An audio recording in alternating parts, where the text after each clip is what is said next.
నమస్కారం సిక్కోలు హృదయ స్పందన న్యూస్కు స్వాగతం. నేను మీ వెంకట్. ఈరోజు వార్తా విశేషాలు ఇలా ఉన్నాయి. జిల్లాలో సిఎస్ఆర్ నిధుల వినియోగంలో నిర్లక్ష్యం చేయవద్దని జిల్లా కలెక్టర్ స్వప్నిల్ దినకర్ పొన్కర్ అధికారులను ఆదేశించారు. గురువారం కలెక్టరేట్ సమావేశ మందిరంలో కంపెనీల ప్రతినిధులు వివిధ శాఖల అధికారులతో నిర్వహించిన సమీక్షా సమావేశంలో శాఖల వారీగా నిధుల మంజూరు, వినియోగం, పనుల పురోగతిని పరిశీలించారు.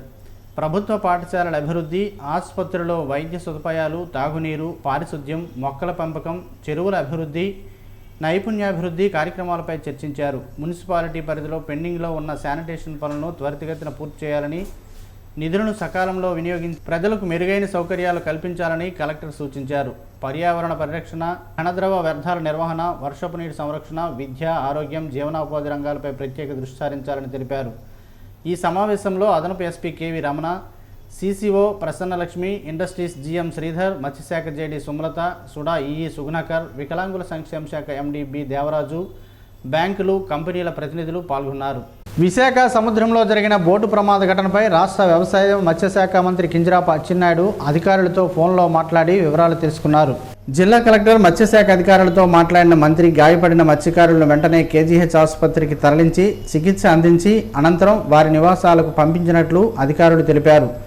ఈ సందర్భంగా సముద్రంలోకి వెళ్లే మత్స్యకారులకు భద్రతా ప్రమాణాలపై విస్తృత అవగాహన కల్పించాలని మంత్రి సూచించారు. అలాగే వాతావరణ పరిస్థితులు, అలల ఉధృతి వంటి అంశాలపై ముందస్తు హెచ్చరికలు తప్పనిసరిగా మత్స్యకారులు చేరేలా చర్యలు తీసుకోవాలని అధికారులను ఆదేశించారు.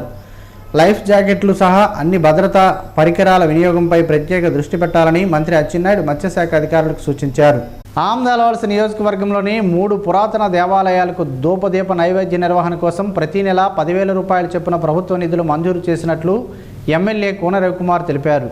పొందూరు మండలం లచ్చయ్యపేటలోని ఎండల మల్లికార్జున స్వామి ఆలయం, మొదలవలసలోని వల్లభనారాయణ స్వామి ఆలయం, ఆమ్దలవలస మండలం లొద్దలపేటలోని సీతారామస్వామి ఆలయానికి ఈ ఆర్థిక సాయం అందనుంది. ప్రభుత్వం విడుదల చేస్తే నిధులను సంబంధిత ఆలయాల అర్చకులు బ్యాంకుల ఖాతాల్లో నేరుగా జమ చేయనున్నట్లు తెలిపారు. ఈ నిధుల మంజూరుకు ఎమ్మెల్యే కూన రవికుమార్ ప్రత్యేక కృషి చేశారని స్థానికులు పేర్కొన్నారు. దీంతో ఆలయాల్లో నిత్య పూజలు, ధూపదీప నైవేద్య కార్యక్రమాలు మరింత సక్రమంగా నిర్వహించేందుకు అవకాశం కలుగుతుందని అర్చకులు, భక్తులు హర్షం వ్యక్తం చేశారు.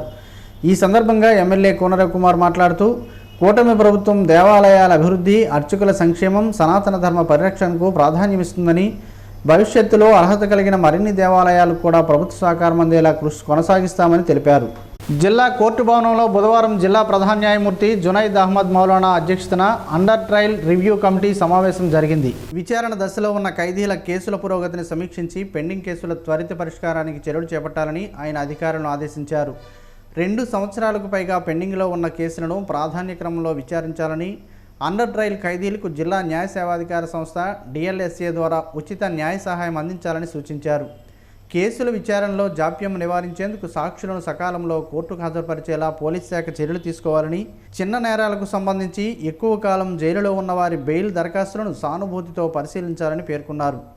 ఈ సందర్భంగా జిల్లా ప్రధాన న్యాయమూర్తి జునైద్ అహ్మద్ మౌలానా మాట్లాడుతూ, ప్రతి పౌరుడికి సకాలంలో న్యాయం అందించడం మన బాధ్యతని అన్నారు. అండర్ ట్రయల్ ఖైదీల హక్కుల పరిరక్షణకు అన్ని శాఖల సమన్వయంతో పనిచేయాలని తెలిపారు. ఈ సమావేశంలో న్యాయమూర్తులు, అధికారులు, పోలీసులు తదితరులు పాల్గొన్నారు. నడక ఆరోగ్యానికి మహాసాధనం. ఇదే మాటను వైద్యులు, పెద్దలు ఎప్పుడో చెప్పారు. మారుతున్న ఆధునిక పరిస్థితుల దృష్ట్యా మనుషులకు శారీరక వ్యాయామం తగ్గడం వలన పలు రోగాల బారిన పడుతున్నారు.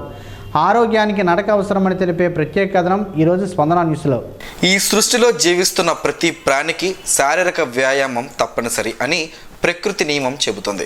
మనిషి తప్ప ప్రతి జీవి తన ఆహారం కోసం శారీరక శ్రమ పడుతుంది. పుట్టినప్పటి నుండి మరణించేంత వరకు ఆరోగ్యంగా ఉంటూ అప్పుడప్పుడు చిన్న సమస్యలు వచ్చినా శరీరమే వాటిని నయం చేస్తూ సహజంగానే మరణించేవారు. మనిషి మాత్రం ఇప్పుడున్న సుఖాలను మించి సుఖాలను పొందే మార్గాలను అన్వేషించే మార్గంలో తనను తాను కోల్పోతున్నాడు. ఆధునిక జీవితంలో వ్యాయామం లేకపోవడం వలనే పలు రోగాలకు ఈ శరీరం వేదిక అవుతుంది. దాని పరిణామ క్రమంలో మరణాలు సంభవిస్తున్నాయి. చిన్న వయసులోనే గుండెపోటు, ఊబకాయం ఇలాంటివి ఎన్నో రోగాలు తెలియని ఎన్నో ఉన్నాయి. పూర్వం రోజుల్లో మన తాత ముత్తాతలు కాలంలో వారంతా ఆరోగ్యంగానే ఉండేవారు. ఏ పనికైనా నడిచే వెళ్ళేవారు, కష్టించి పని చేసేవారు. శుభ్రంగా వాగుల్లో దొరికే నీరునైనా చక్కగా కడుపు నిండే తాగేవారు. రాత్రి సరైన వేళకు నిద్రించేవారు. మరలా ఉదయాన వేకువ జామునే నిద్రలేచి వారి పనుల్లో నిమగ్నం అయ్యేవారు. బంధుమిత్రులతో కూడా కాలక్షేపం చేసేవారు. అంతకన్నా ముందు దైవ కార్యక్రమాలు అలాగే దాన ధర్మాలు కూడా చేసేవారు.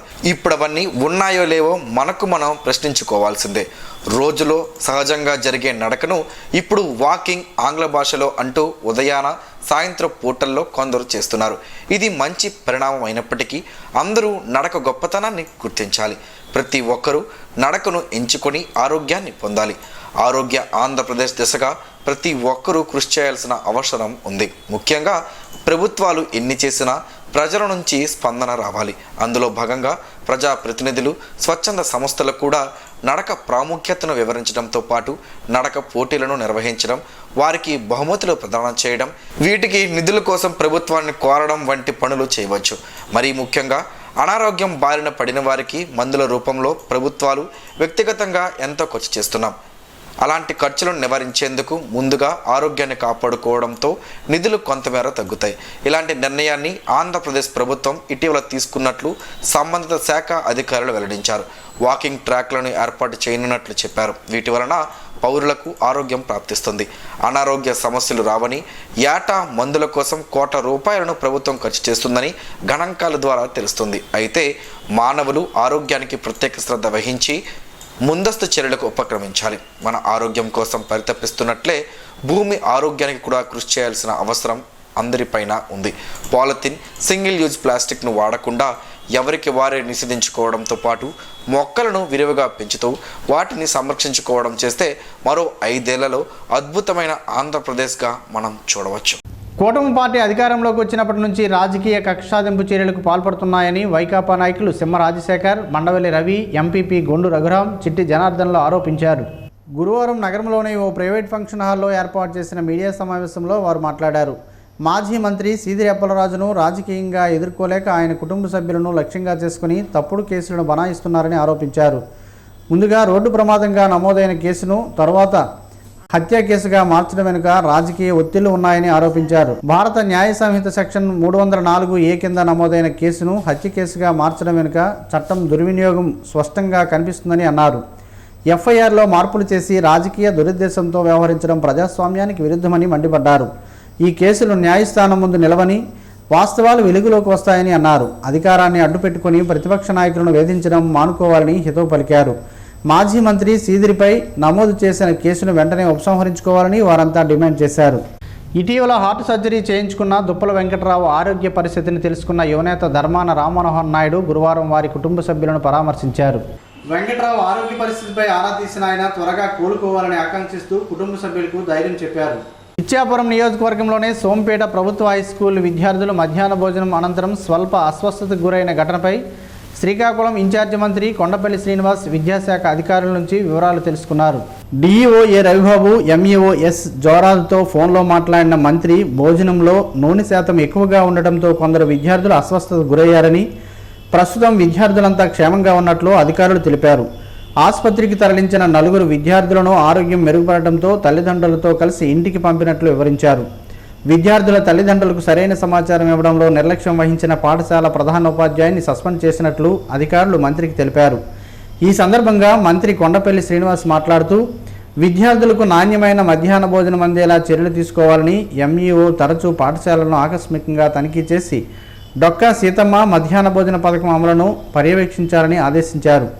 విద్యార్థుల ఆరోగ్య విషయంలో నిర్లక్ష్యం వహిస్తే బాధ్యులపై కఠిన చర్యలు తీసుకుంటామని హెచ్చరించారు. నగరపాలక సంస్థ కార్మికుల సమస్యలు వెంటనే పరిష్కరించాలని, లేకపోతే పోరాటాలు ఉధృతం చేస్తామని సిఐటియు రాష్ట్ర కార్యదర్శి పి తేజేశ్వరరావు, శ్రీకాకుళం నగరపాలక కార్మిక సంఘాల JAC convener Nallapalli Balaram, co convener Kalyani Appalaraju హెచ్చరించారు. కార్మికుల సమస్యల పరిష్కారానికి వెంటనే చర్యలు చేపట్టాలని, పనిముట్లు ఇవ్వాలని కోరుతూ మున్సిపల్ వర్కర్స్ యూనియన్స్ శ్రీకాకుళం నగర జేఏసీ కమిటీ, సిఐటియు ఏఐటిసి ఆధ్వర్యంలో శ్రీకాకుళం నగరపాలక సంస్థ కార్యాలయం వద్ద మున్సిపల్ కార్మికులు ధర్నా నిర్వహించి శ్రీకాకుళం నగరపాలక సంస్థ కమిషనర్కు వినతిపత్రం ఇచ్చారు. ఈ సందర్భంగా వారు మాట్లాడుతూ శ్రీకాకుళం నగరపాలక సంస్థ పరిధిలో పట్టణాన్ని పరిశుభ్రంగా ఉంచడానికి కార్మికులంతా కష్టపడి పనిచేస్తున్నారని, పట్టణ అవసరాలకు అనుగుణంగా కార్మికుల సంఖ్య పెంచకపోవడంతో కార్మికులపై పనిభారం పెరుగుతుందని అన్నారు. పనిముట్లు కూడా సక్రమంగా ఇవ్వకపోవడంతో స్వచ్ఛ శ్రీకాకుళం ఏ విధంగా సాధ్యమవుతుందో అధికారులు సమాధానం చెప్పాలని డిమాండ్ చేశారు. జనవరిలో కార్మికులకు ఇవ్వవలసి యూనిఫామ్ కూడా నేటికి ఇవ్వలేదని అన్నారు. కార్పొరేషన్ పరిధిలో కార్మికుల సమస్యలు పేరుకుపోతున్నా అధికారులు పట్టించుకోవడం లేదని అన్నారు. పనిముట్లు, చీపుర్లు, పుష్కార్ట్లు, కాలువల బల్లలు, భద్రతా పరికరాలు వెంటనే అందించాలని డిమాండ్ చేశారు. మరణించిన రిటైర్మెంట్ వారి కుటుంబ సభ్యులకు ఉద్యోగాలు వెంటనే ఇవ్వాలని డిమాండ్ చేశారు. యూనిఫామ్స్, కాస్మోటిక్స్, చెప్పులు, సబ్బులు తక్షణం పంపిణీ చేయాలని కోరారు. అధికారులు వేధింపులు ఆపాలని, కార్మికులపై పనిభారం తగ్గించాలని కోరారు. కార్మిక సంఘాలతో ప్రతి నెల అధికారులు సంయుక్త సమావేశాలు జరిపి సమస్యలు పరిష్కరించాలని, కార్మికులకు తగు న్యాయం చేయాలని కోరారు. కార్మికుల సమస్యల పట్ల నిర్లక్ష్యంగా వ్యవహరిస్తే అవసరమైతే సమ్మె కూడా కార్మికులంతా సిద్ధంగా ఉన్నారని హెచ్చరించారు. ఈ కార్యక్రమంలో కార్మిక సంఘాల జేఏసీ నాయకులు అరుగుల గణేష్, డి చిట్టి, శంకర్ గణేష్ తదితరులు పాల్గొన్నారు. జాతీయ స్థాయి సాంప్రదాయ శిలంభం కర్రసాము ఛాంపియన్షిప్లో ప్రతిభ కనబరిచిన శ్రీకాకుళం జిల్లా క్రీడాకారులను గురువారం ప్రభుత్వ ఆర్ట్స్ కళాశాల ఆవరణలో ఘనంగా సత్కరించారు. వాకర్స్ ఇంటర్నేషనల్ సంస్థ 102 ప్రతినిధులు గేదెల ఇందిరాప్రసాద్, శాసన జోగినాయుడు విజేతలను అభినందిస్తూ అంతర్జాతీయ స్థాయిలోనూ సిక్కోలు ఖ్యాతిని చాటాలని ఆకాంక్షించారు. ఈ నెల 11, 12 తేదీల్లో విజయవాడలో జరిగిన జాతీయ స్థాయి సాంప్రదాయ శిలంభం ఛాంపియన్షిప్ 2026లో దేవాన్స్ మార్షల్ ఆర్ట్స్ విద్యార్థులు విశేష ప్రతిభ కనబరిచారు. భావనశ్రీ బంగారు పథకం, దుష్యంత్ రజత పథకం, అక్షయ్ కాంస్య పథకం సాధించి జిల్లాకు కీర్తి తీసుకొచ్చారు. ఈ సందర్భంగా క్రీడాకారులతో పాటు వారి కోచ్ బలగ హర్ష్ కుమార్ సేవలను కొనియాడుతూ ఘనంగా సత్కరించారు. జాతీయ స్థాయికే పరిమితం కాకుండా అంతర్జాతీయ స్థాయి పోటీలను రాణించి శ్రీకాకుళం జిల్లాకు మరింత పేరు తీసుకురావాలని వక్తలు ఆకాంక్షించారు. ఈ కార్యక్రమంలో గేదెల లక్ష్మి, ఎం మల్లిబాబు తదితరులు పాల్గొన్నారు. హిట్ అండ్ రన్ ప్రమాద బాధితులకు hit and run motor accident victim compensation scheme 2022 కింద త్వరితగతిన పరిహారం అందించడంపై జిల్లా న్యాయ సేవాధికార సంస్థ డిఎల్ఎస్ఏ కార్యదర్శి హరిబాబు ఆధ్వర్యంలో గురువారం సమీక్షా సమావేశం నిర్వహించారు. ఈ సందర్భంగా ప్రతి మండలంలో పోలీస్ శాఖ, డిఎల్ఎస్ఏ సంయుక్తంగా అవగాహన శిబిరాలు నిర్వహించాలని సూచించారు. ప్రమాదం జరిగిన 60 రోజుల్లోపు బాధితులు ఎఫ్ఐఆర్, వైద్య నివేదికలతో డిఎల్ఎస్ఏ కార్యాలయంలో దరఖాస్తు చేసుకునేలా పోలీసు అధికారులు సహకరించాలని అన్నారు. వాహనం గుర్తించకపోయినా బాధిత కుటుంబాలకు ప్రభుత్వం అండగా ఉంటుందని, మరణించిన వారి కుటుంబాలకు 2 లక్షల రూపాయలు, తీవ్రంగా గాయపడిన వారికి 50,000 రూపాయల వరకు పరిహారం అందిస్తామని హరిబాబు తెలిపారు. దళారులను నమ్మి మోసపోవద్దని, అర్హులైన వారంతా ఈ పథకాన్ని వినియోగించుకోవాలని సూచించారు.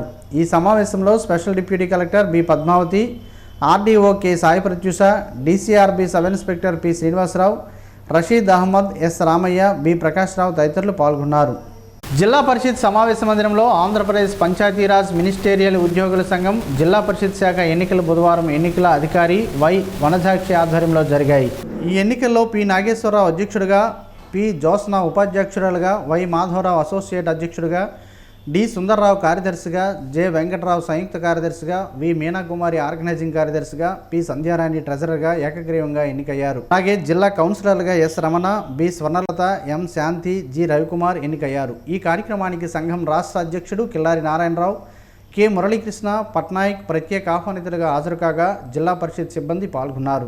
ప్రత్యేక ఓటర్ జాబితా సవరణ ఎస్ఐఆర్ 2026 కార్యక్రమంలో పెండింగ్ పనులను జూలై 24లోపు పూర్తి చేయాలని డిప్యూటీ జిల్లా ఎన్నికల అధికారి, municipal corporation commissioner Shravan Kumar booth స్థాయి అధికారులు, బిఎల్ఓలు, సూపర్వైజర్లకు సూచించారు. శ్రీకాకుళం అర్బన్ పరిధిలో నిర్వహించిన సమీక్షా సమావేశంలో ఆయన మాట్లాడుతూ కేసులను క్షేత్రస్థాయిలో పరిశీలించి పూర్తి స్థాయిలో మ్యాపింగ్ చేయాలని ఆదేశించారు. అలాగే 85 ఏళ్ల పైబడిన ఓటర్ల ధృవీకరణ, డూప్లికేట్ ఓటర్ల పరిశీలన, ఎన్యూమరేషన్ ఫారాల డిజిటలైజేషన్, అప్లోడ్ ప్రక్రియను వేగవంతం చేయాలని సూచించారు. ఈ సమావేశంలో ఏఈఆర్ఓ మరియు ఏసీపీ జానకి, ఎన్నికల ఉప తహసీల్దార్ జీకే శ్రీనివాసరావు, 139 మంది బిఎల్ఓలు, 14 మంది సూపర్వైజర్లు పాల్గొన్నారు.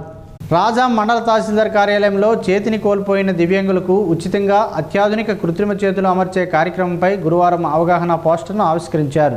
Indian red cross society Andhra Pradesh రాష్ట్ర శాఖ, రోటరీ ఇంటర్నేషనల్ సంయుక్తంగా ఆగస్టు 16న విజయనగరం కలెక్టరేట్ ఆడిటోరియంలో ఈ సేవా కార్యక్రమాన్ని నిర్వహించనున్నాయి. ఈ సందర్భంగా విజయనగరం జిల్లా రెడ్ క్రాస్ అధ్యక్షుడు కంది వెంకటరమణ మాట్లాడుతూ ఆధునిక సాంకేతికతతో రూపొందించిన కృత్రిమ చేతులు దివ్యాంగుల్లో ఆత్మవిశ్వాసాన్ని పెంచి వారి దైనందిన జీవితాన్ని సులభతరం చేస్తాయని అన్నారు.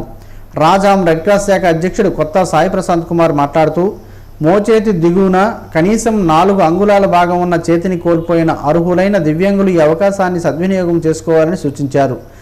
జాతీయ యోజన అవార్డు గ్రహీత పెంకి చైతన్య కుమార్ మాట్లాడుతూ సమాజంలో ప్రతి ఒక్కరూ ఈ సమాచారాన్ని అర్హులైన దివ్యాంగులకు చేరవేయాలని కోరగా తహసీల్దార్ రాజశేఖర్ స్పందిస్తూ ప్రభుత్వ యంత్రాంగం పూర్తి సహకారం అందించి లబ్ధిదారులను గుర్తిస్తామని తెలిపారు. ఈ కార్యక్రమంలో municipal commissioner A Ramachandrarao, GMR university vice chancellor doctor J Girish, principal doctor DLPR SV Prasad, NSS PO KVS Prasad, red cross సభ్యులు B Govindarajulu, Mummala Tirupatirao, P Durgaprasad, Rotary ప్రతినిధులు గట్టి పాపారావు, బివి అచ్యుత్ కుమార్, ముక్క అప్పలనాయుడు, ఆర్వీజే నాయుడు, ఉల్లాకుల నీలకంఠం యాదవ్ తదితరులు పాల్గొన్నారు. తులసి ఆకులతో పలు ఆరోగ్య ప్రయోజనాలు ఉన్నాయని పలువురు ఆరోగ్య నిపుణులు చెబుతున్నారు. ఆ వివరాలేంటో ఈ రోజు ప్రసారమయ్యే ఆరోగ్యమే మహాభాగ్యంలో తెలుసుకుందాం.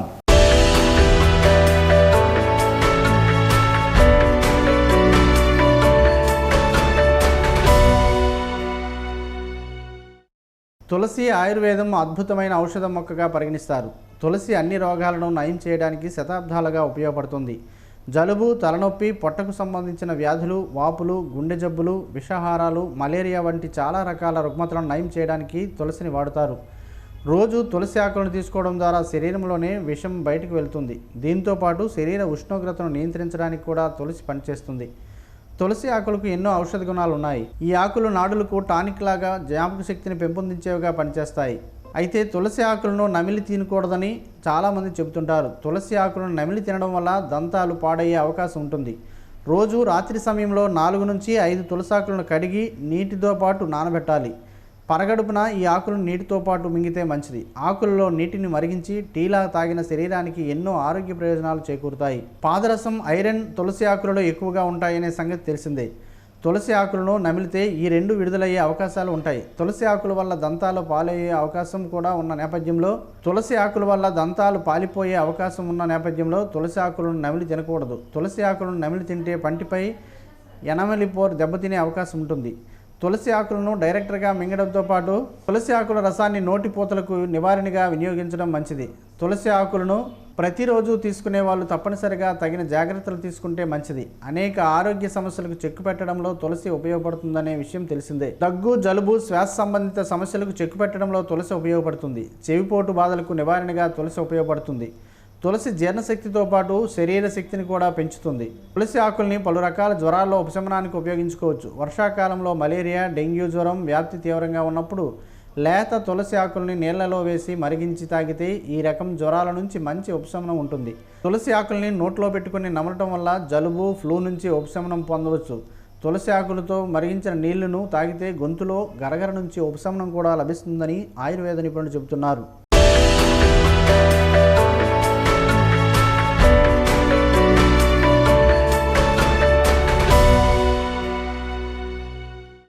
ఈరోజు వార్తల్లో ఒక మంచి మాటను విందాం, ఆచరిద్దాం. సమాజ శ్రేయస్సును కాంక్షిస్తున్న మహనీయుల మాటల్లో నుంచి ఈరోజు. జీవనం, గమనం, గమ్యం. హైందవుడు అంటే తనకు గాని, కుటుంబానికి గాని, సమాజానికి గాని ఉపయోగమైన పని చేయువాడు. తనకు, కుటుంబానికి, సమాజమునకు, లోకానికి నష్టం చెయ్యనివాడు. తెలివి కంటే మౌనంగా ఉండడం ప్రకృతి సిద్ధం. మౌనం కంటే ఏకాంతంగా ఉండడం ఆత్మసిద్ధం. ఈ అన్నింటినీ త్యాగం చెయ్యడమే పరమాత్మ సిద్ధం. ఓం శ్రీ గాయత్ర్యై నమః. స్పందన న్యూస్ ఇప్పుడు యూట్యూబ్లో అందుబాటులో ఉంచడమైనది. ఎస్డివి స్పేస్ స్పందన అని టైప్ చేసి ప్రేక్షకులు తమకు అనుకూలమైన సమయంలో న్యూస్ని వీక్షించగలరు. ఈ వార్తలు ఇంతటితో సమాప్తం. మరలా ప్రసారమయ్యే స్పందన న్యూస్లో కలుద్దాం. అంతవరకు సెలవు. నమస్కారం. మీ మాటే మా బాట.